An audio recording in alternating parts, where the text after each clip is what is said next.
Oke guys, welcome back to Cakradivara Reinkarnasi dalam pembahasan alur cerita Donghua Renegade Immortal Xiani episode ke-112. Seperti biasa kita review dulu pembahasan alur cerita pada episode sebelumnya di mana Wang Lin telah mengajarkan teknik pemurnian jiwa pada anggota lembah klan Luo, dan mulai saat itu klan Luo mulai mengerahkan tim ekspansi desa untuk menyerang desa-desa sekitar dan menambah penduduk mereka sendiri. Namun di tengah-tengah upaya ekspansi, Si San pulang dalam kondisi Meridian hancur, bendera jiwa tercuri, serta membawa sebuah pesan tantangan dari tetua suku air surgawi yang merupakan penjaga kehormatan Jenderal Iblis Kota Iblis Kuno. Karena ditantang sedemikian rupa, Wang Lin pun silaturahmi ke desa air surgawi dan langsung memberi mereka pelajaran dengan pengangkut seluruh tanah desa air surgawi seluas 5 km sebelum kemudian memerintahkan para jiwa utama bendera 1 miliar jiwa untuk melakukan pemunihan jiwa. Karena dihadapkan pada keselamatan seluruh warga desa, si tetua sombong bernama Zheng Wei itu akhirnya menantang duel secara langsung dan Wang Lin langsung menghabisinya, sementara anggota suku lainnya bergabung dengan lembah klan Luo yang diubah namanya menjadi suku pemunihan jiwa. Gimana cerita selanjutnya? Langsung aja kita terobos. Kuy. Tanpa terasa 2 tahun berlalu begitu saja sejak Wang Lin masuk ke dalam dunia Laut Roh Iblis Timur, dan selama itu suku pemunihan jiwa telah berkembang pesat hingga Wang Lin mendapatkan kristal roh tingkat 3. Namun kristal roh tingkat 3 itu hanya memiliki energi iblis yang setara dengan tahap pembangunan pondasi, sehingga Wang Lin memperkirakan kalau untuk mendapatkan energi iblis setara transformasi jiwa tahap akhir maka dia memerlukan kristal roh peringkat 30 ribuan. Jumlah itu sangatlah banyak. Namun mengingat Wang Lin yang tidak memiliki giok abadi dalam kuantitas yang cukup untuk menerobos puncak transformasi jiwa, maka memanfaatkan energi iblis merupakan cara terbaik. Tidak hanya tentang diri sendiri, Wang Lin juga memikirkan cara untuk meningkatkan kekuatan jiwa sukunya. Dan karena itulah dia memutuskan untuk menggunakan bendera 1 miliar jiwa sebagai pondasi pelindung suku. Selain meningkatkan kekuatan jiwa-jiwa utama anggota suku, rencana ini juga dapat memberikan umpan balik pada bendera 1 miliar jiwa dan mempercepat pemulihannya. Karena itu setelah menggunakan bendera 1 miliar jiwa sebagai formasi pelindung, Wang Lin meminta anggota suku untuk melepaskan jiwa utama mereka ke dalamnya 2 kali sehari untuk memperkuat jiwa-jiwa utama mereka. Seluruh anggota suku bersujud ketika mengucap terima kasih atas bantuan Wang Lin, dan perintah leluhur suku itu tanpa pikir panjang langsung diikuti oleh seluruh anggota yang sejak saat itu menganggap bendera 1 miliar jiwa sebagai pusaka suku. Oke, sekarang kita pindah ke lokasi di luar desa, tepatnya ke area hutan tempat tim pemburu sedang melakukan tugas mencari binatang iblis termasuk Si San. Namun sejak Meridiannya terluka parah, Si San menjadi sosok yang sangat pendiam, bahkan seringkali dianggap sebagai orang bisu yang tidak berguna oleh warga desa. Karena itu pula dalam momen berburu ini, Si San juga terlihat diam, bahkan ketika ada seorang anak laki-laki yang sedang latihan berburu mengajaknya bicara. Nah, ketika Husyuk menyelesaikan perburuan, tiba-tiba saja si anak kecil diserang oleh seekor binatang iblis dan orang dewasa di sekitarnya tidak ada yang menolong kecuali Si San yang tanpa pikir panjang langsung melompat untuk menghadang binatang iblis sampai mengorbankan keselamatannya sendiri.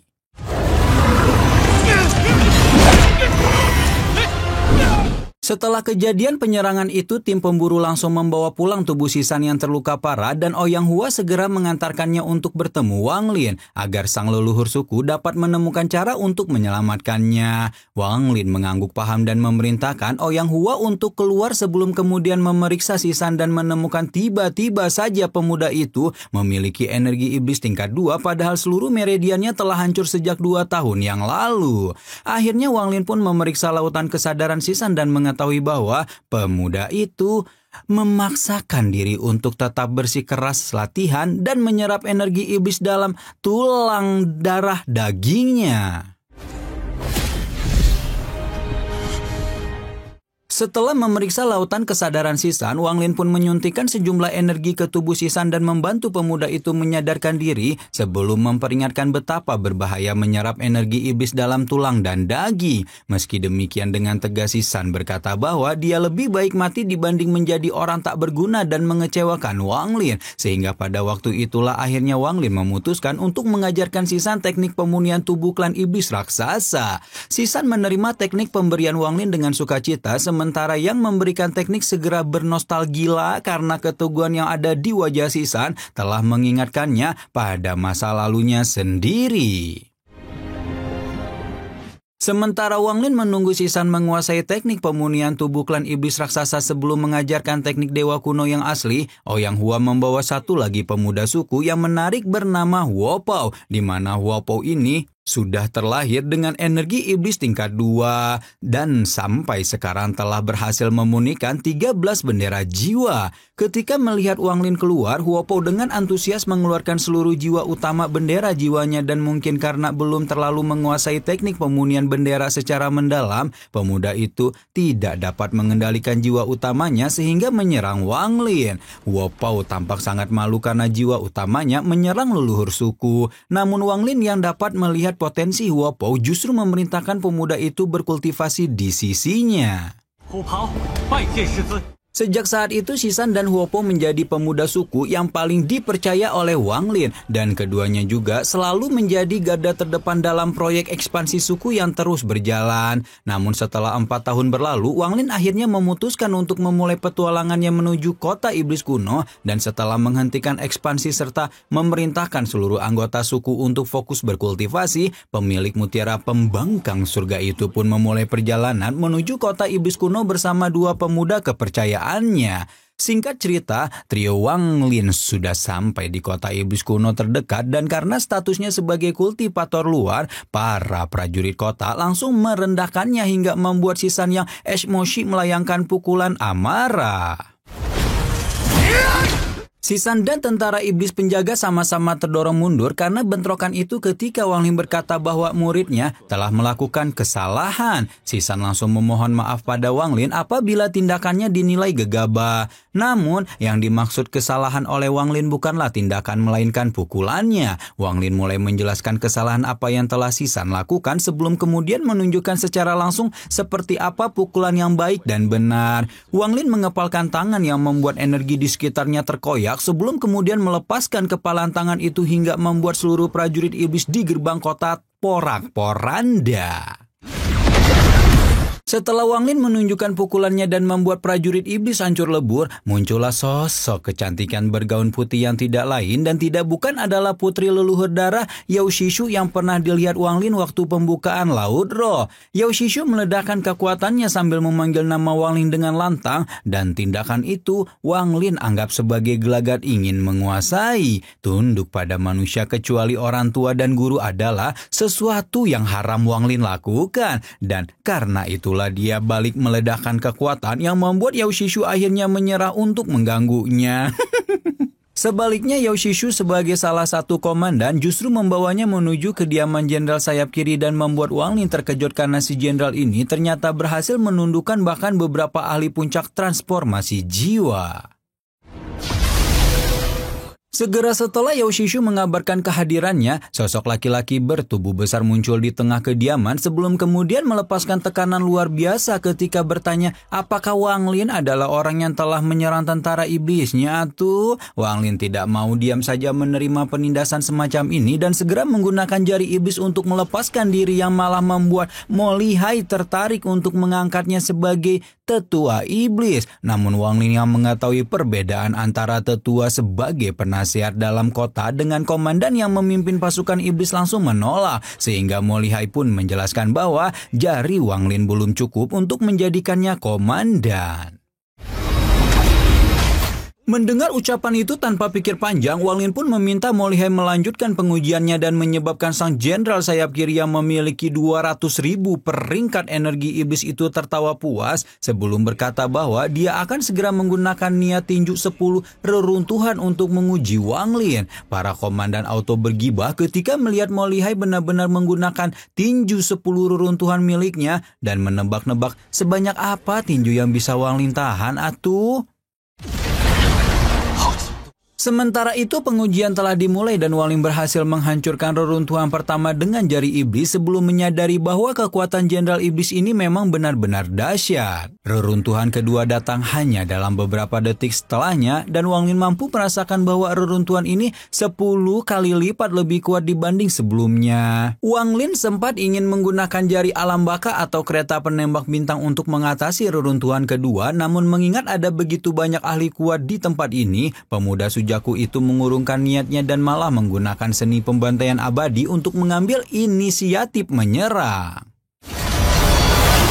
Mo Lihai lagi-lagi dibuat terkejut sekaligus senang melihat Wang Lin berinisiatif menyerangnya karena selama ini semua orang yang dia uji hanya fokus untuk bertahan saja. Mo Lihai dengan tidak sabar mengeluarkan reruntuhan ketiga yang membuat Wang Lin terkurung dalam bola lautan raksasa meskipun pada akhirnya tetap bisa diatasi dengan pedang pembantaian abadi. Mo Lihai mengakui jika momentumnya Wang Lin memang cukup bagus sampai bisa menghentikan reruntuhan ketiga, namun segala upaya pemuda itu akan segera berakhir karena sekarang dia akan melepaskan reruntuhan keempat, yaitu penghancur bintang.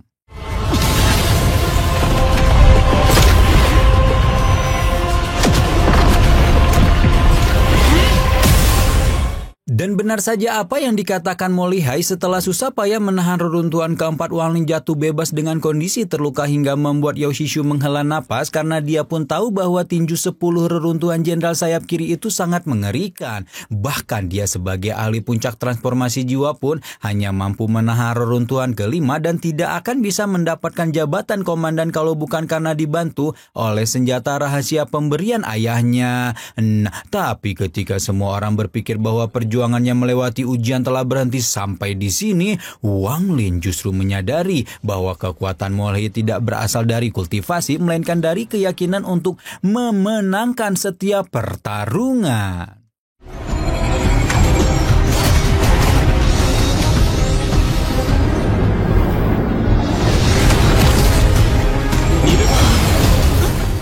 Nah, berhubung rahasia di balik kekuatan mengerikan tinju 10 reruntuhan telah terungkap dan kalau akhirnya harus adu-aduan keyakinan, Wang Lin pun berpikir bahwa dia masih memiliki kesempatan, di mana kesempatan itu hanya bisa dia dapatkan apabila menggunakan jari transformasi iblis yang diajarkan oleh Abah Situnan. Seketika penampilan Wang Lin langsung berubah drastis ketika rambutnya berubah hitam dan memanjang, juga aura iblis pekat menguat dari tubuhnya yang membuat pemuda itu tampak seperti dewa iblis. Mo Lihai semakin dan semakin tertarik ketika melihat Wang Lin malah bisa-bisanya mendapatkan pencerahan di tengah pengujian dan langsung mengeluarkan tinju reruntuhannya yang kelima.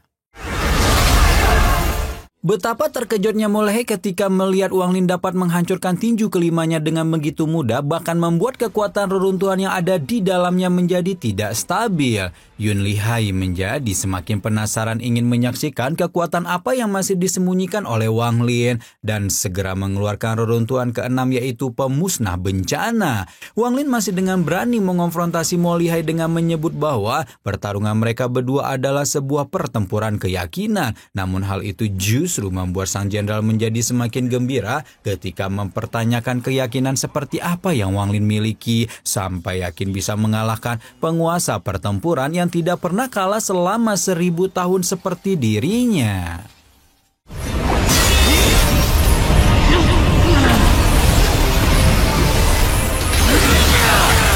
Tanpa diduga, Wang Lin benar-benar berhasil menghancurkan reruntuhan ketujuh pemusnah bencana dan tidak berhenti begitu saja, sang pemilik mutiara pembangkang surga itu malah menggabungkan jari iblis dengan segel kehidupan seni pembantaian abadi sebelum mengubahnya menjadi jari pengubah iblis yang berhasil memukul mundur Mo Lihai.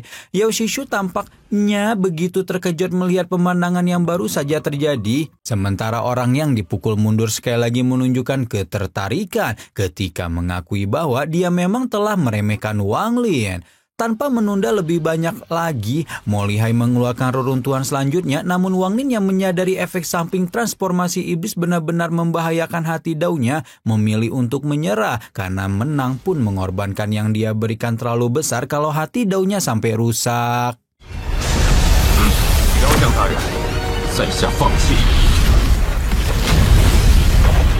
Begitu Wang Lin menyerah, Mo Lihai pun menghentikan pengujiannya sambil membentuk gestur berpikir karena menyadari bahwa transformasi iblis bukanlah hati Dao Wang Lin yang asli. Hal itu justru membuatnya mengagumi Wang Lin yang memahami hati Dao-nya sendiri serta bisa mengambil keputusan bijak di tengah tekanan. Karena itulah, Mo Lihai memutuskan untuk tetap mengangkat Wang Lin sebagai komandan iblis dengan 10.000 prajurit di bawahnya. Sementara Yoshisu justru menjadi bertinyi-tinyi kenapa seseorang yang tidak memiliki latar belakang besar serta hanya seorang ahli transformasi jiwa tingkat menengah seperti Wang Lin ternyata bisa meraih jabatan sebagai komandan iblis dengan kekuatannya sendiri. Nggak kayak itu anak-anak pejabat yang sok-sokan pengen jadi juga sama kayak bapaknya. Lewat orang dalam lagi.